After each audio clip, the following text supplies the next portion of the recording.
তোমরা দুজন কিন্তু গানের মধ্যেই থেকো, হ্যাঁ? আর কখনো যদি আমার সহায়তা দরকার হয় আমি তোমাদের সহায়তা করব।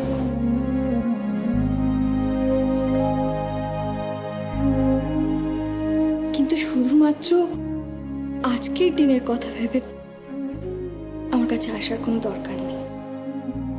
আমি কিন্তু কোনো বড় কাজ করিনি। আমার পক্ষে যা করা স্বাভাবিক সেটাই করেছি আমি। এর জন্য কারোর গ্র্যাটিটিউড আমার চাই না। ফুলঝুরি, তোমার লালনকে আমি তোমার হাতে তুলে দিলাম।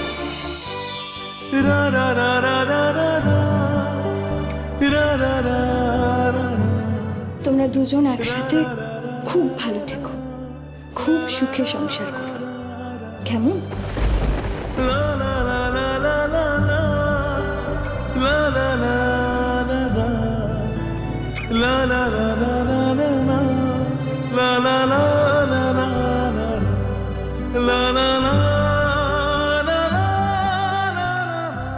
এসো মা, আমার কাছে এসো।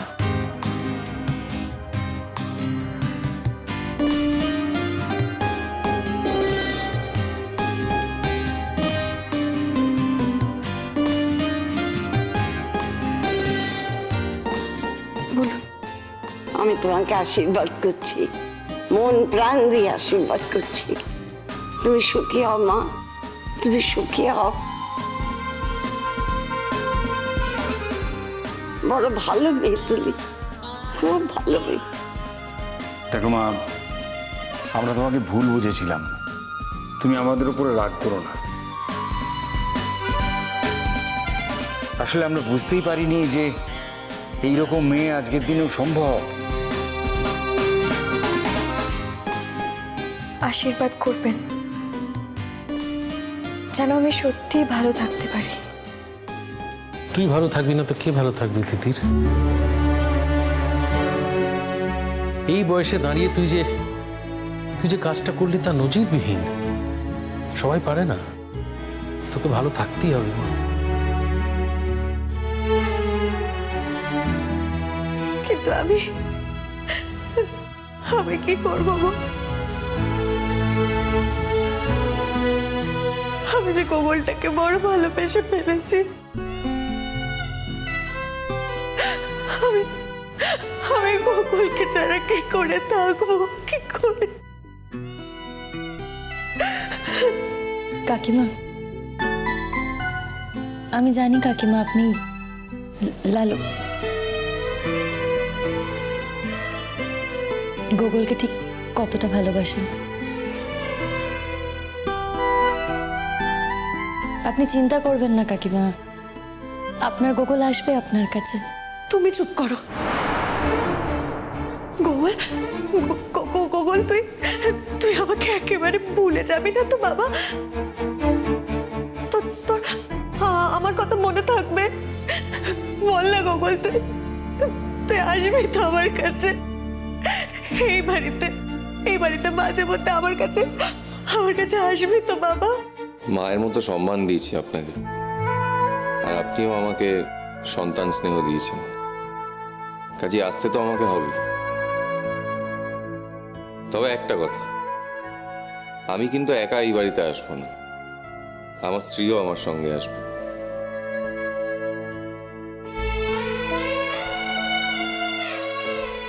আপনি ফুলঝুরির সঙ্গে একবার কাছ থেকে মিশে দেখুন, ওর মতো মেয়ে হয় না।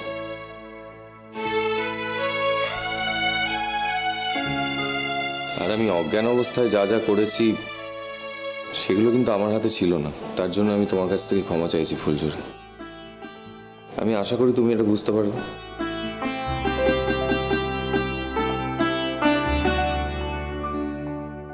লালন, সেটা কিন্তু আমরা সবাই বুঝতে পেরেছি।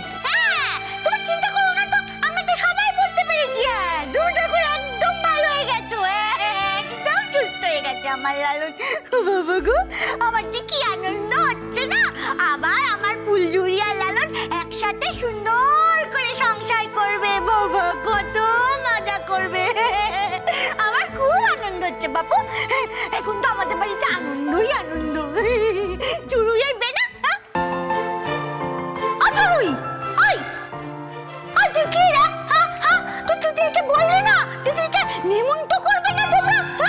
বিয়েতে নিমন্ত্রণ করবে না? তুমি শান্ত হও, তিতির তো আমাদের বাড়ি যাবে একদিন, সেদিনও সবটা শুনবে। এই দেখ কি দেখো তো, দিদি কি নিমন্ত্রণ করবে না?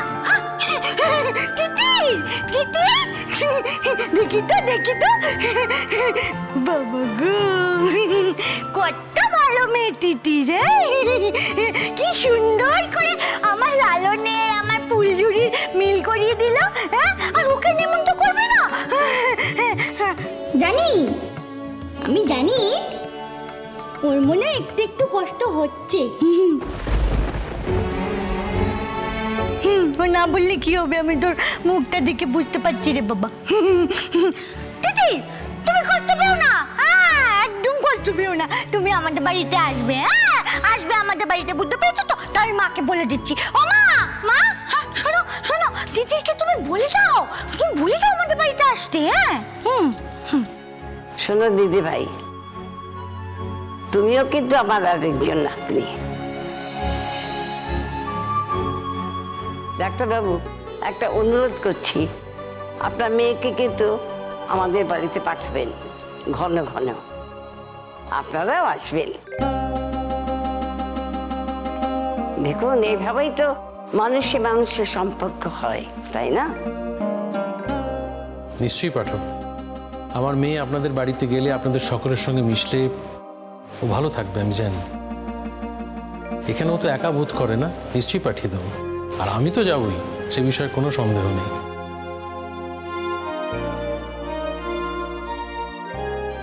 আপনাদের আমি আর কি বলবো আমি জানি না।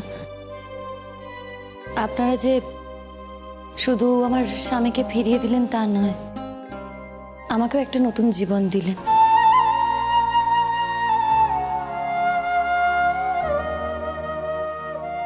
তিতি তিতি, আমি তোমার মনের অবস্থাটা বুঝতে পারছি গো। আমি শুধু তোমাকে একটাই কথা বলবো গো, আমি যেটা বুঝতে পেরেছি তার দাম আমি তোমায় চিরকাল দিয়ে যাব। এর থেকে বেশি কিছু আমি তোমায় বলতে চাই না, কারণ এর থেকে বেশি কিছু বললে তোমাকে অসম্মান করা হবে আর নিজেকেও ছোট করা হবে। দেখো, লালনকে যারা যারা ভালোবাসে তারা সবাই আমার কাছে খুব প্রিয়, আমার খুব কাছের। তুমিও তাদের মধ্যে একজন হলে। আশা করি আমাদের এই সম্পর্কটা সারা জীবন রয়ে যাবে। ফুলঝুরি, দয়া করো না, আমি পছন্দ করি না। ছি ছি তিতি তিতি, আমি কেন তোমাকে দয়া করব বলো?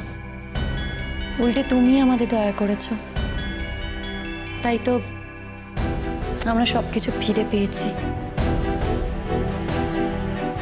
তবে একটা কথা আমি বলে রাখছি, আমি আপনাদেরও বলছি, আমি কিন্তু এ বাড়িতে আসবো, না চাইলেও আসবো।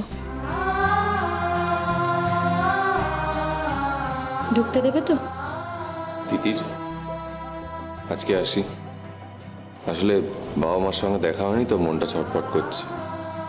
হ্যাঁ, এসো। এখানে আসতেই হবে তার কোনো মানে নেই, কিন্তু যদি তোমরা তোমাদের গান সংসার সামলে কখনো আসতে পারো, অন্তত আমার মায়ের কাছে একবার এসো।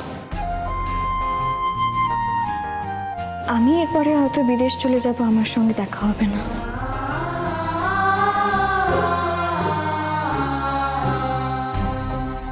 ও সে কি কথা? এসব তুই কবে ঠিক করলি? আমাদের তো বলিসনি।